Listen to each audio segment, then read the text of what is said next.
The Boxing Truth. Big fight tonight. One of the biggest fights we've seen in a while. Jaron Ennis versus Xander Zayas takes place tonight on the Zone pay-per-view. And both fighters made weight. We already know that. They're fighting in New York, which favors Xander Zayas. But the good thing about this fight is we're going to find out a lot about both fighters. You know, people are saying Jaron Ennis hasn't been tested. He's tested. Well, today is that day. And if Jaron Ennis defeats Xander Zayas in a big statement, whether it be technical knockout, stoppage, or unanimous, or by unanimous decision. If he stops him, that's even better.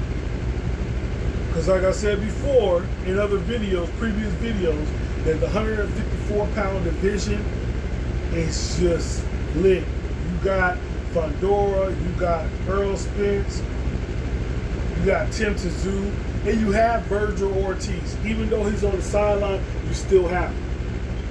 But tonight is the night. We're going to see. The cream is going to rise to the top.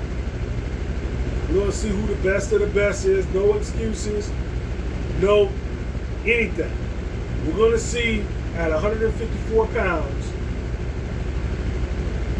is Xander Zayas just that guy.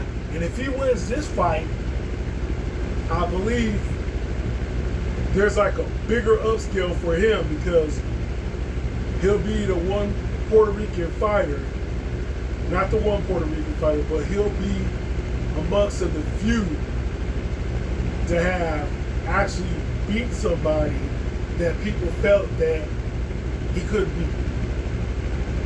I've seen this happen before, but I've seen it with Danny Garcia. And people might, what fight was that? That was against what's the Green Machine or at 140 pounds. At 140 pounds, Danny Garcia was one of the best 140-pound fighters with the most power that I've seen in a long time. But they've been looking for that Puerto Rican fighter to grab the torch and to move into, into a different type of world. Because, if he wins this fight, but even if he doesn't win this fight, but he makes it competitive, and maybe he says, I'm going to 160 pounds after this, the weight's not good, or he just makes it competitive, you still have that Virgil Ortiz fight. And that's always going to sell. I mean, he doesn't have to take it right afterwards, but he can take it, a year or two or whatever.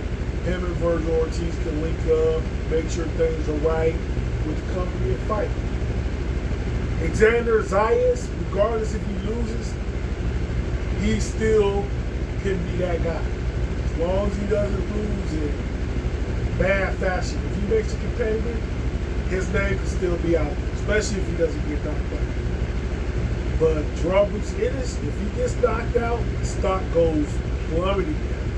You hear fans say, I told you he wasn't what you guys thought he was. He finally stepped up. And one thing I can say, Boots has always wanted to step up. We've seen that with the Virgil Ortiz fight.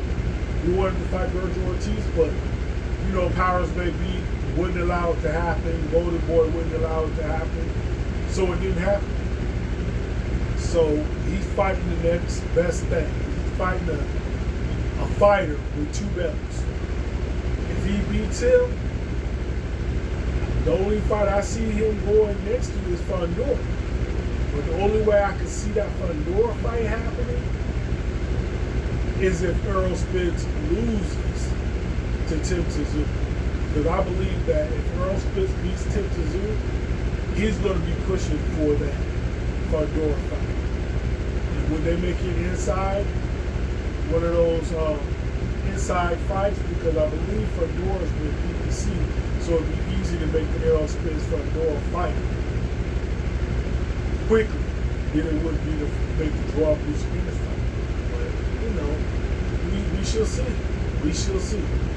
But stay tuned tonight, because my prediction is I feel that draw Bruce Ennis will win this fight, possibly a late round stoppage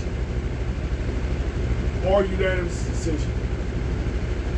I don't see no split decision happening in this fight. I don't see that at all.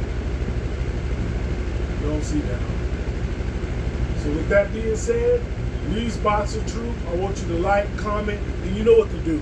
Subscribe.